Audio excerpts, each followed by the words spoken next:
Ganito pala pagluto ng garlic chicken. Prituhin mo na yung manok. Minarinate sa garlic. Oh. At saka isipalit ang garlic pagkatapos i-marinate. Tapos prituhin siya. Mamaya, ibabalik ang garlic. Ipapin yung garlic. Yung marinated ng garlic. Lasa kasi masabi yun. Ngayon sisunin mo. Dapat kuhan talaga.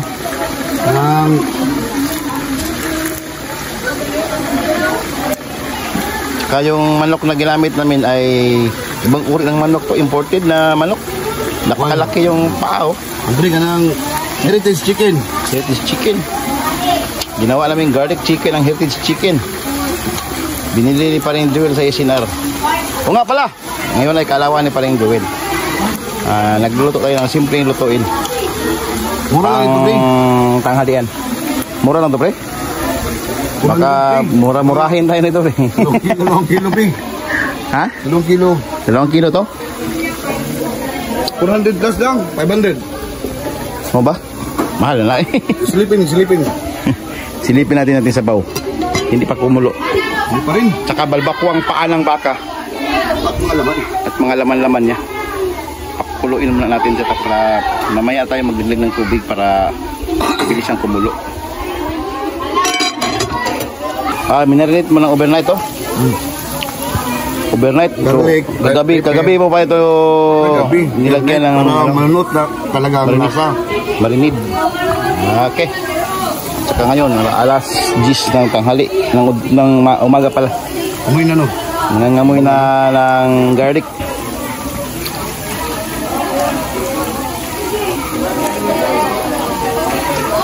Gusto po. At kuhan siya talaga kanang luto talaga siya. Kuhan ba? Crispy. Golden brown. Ano ito? Ayan. Wala yung kuhan. Halong mga kuhan pre. Walang mga instant. Mga butter. Wala lang mga iba pang mga sangkap na ano. Old school to, old school. Luto lang ang aming rice. Hindi mo sinali yung garlic pre, maya na. Iwan mo yung garlic. Itutuloy natin yan mamaya. Ano yung topping siya? So mamaya na, pahuli natin dito yung garlic na galing sa marinade. Kadong malasa yun.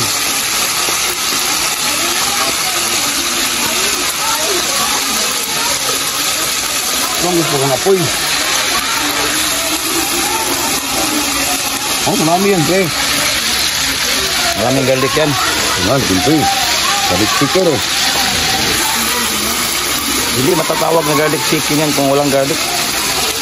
Chicken lang. Maraming garlic.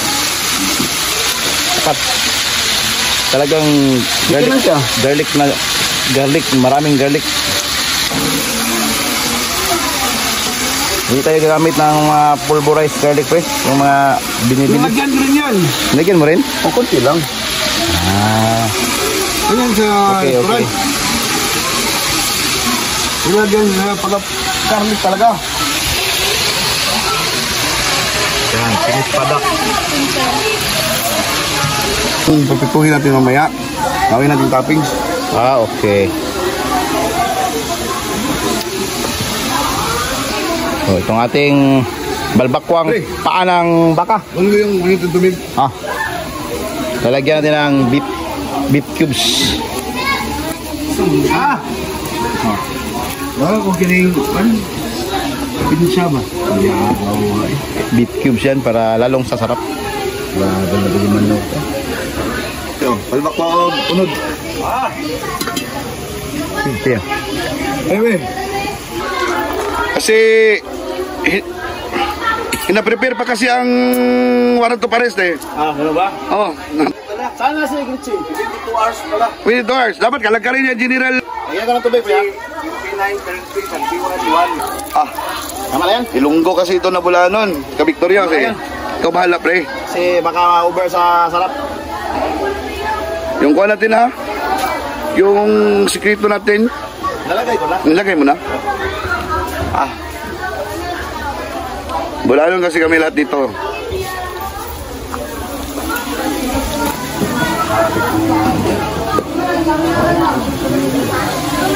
Nasinaw niyo, pre? Wala.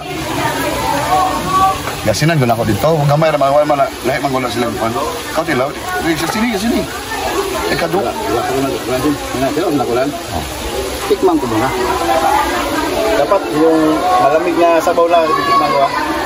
O yung mainit kasi hindi natin matakam ang tunay na lasa.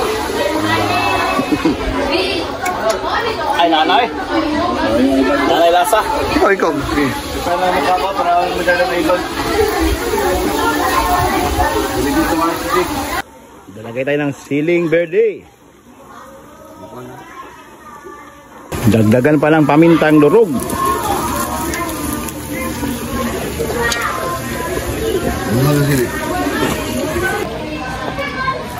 At nangunguha pa si Paring Joel ng siling anghang dating palikuran, sa CR.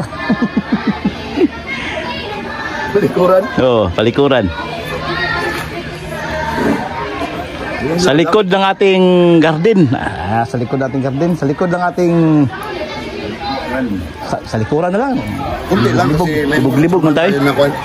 Kunti lang. Oo, yan. Kunti lang. Ilalagay ni Paring Joel ang sili dyan sa ating sabaw ng balbakwang paa ng baka. Kaunti lang. May mga laman yan. May halong paa ng baka at saka may laman. Eh, alam ko, paborito mo yan eh. Diba? Tama ko? Tama. Sorry, paborito din yan. Paborito ni ating ang yan. Ating ang ha. Hindi ko sinabi yung ano ha. Basta ating ang yan ha. Ano na ang garlic. Spicy. Patapayin natin rin. Hingin. Yan. Hanap natin. Ganito pala paggawa ng garlic chicken. Eh, yung marinade. Kasi nakababad na sa seasoning eh. Lalo siyang sumarap. Mango. Let's go. Wow, gutom na kayo. Ito na mga bata. Ayan na nga. Binalata na nga. Kaya aming mga bisita. Sir Warren. Especially tumampulang ko. Ito na yung aming garlic chicken. Fried garlic. Pritong garlic.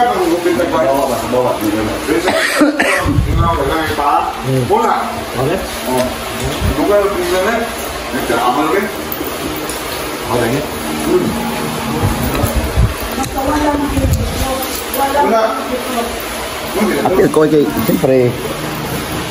Ito po ko.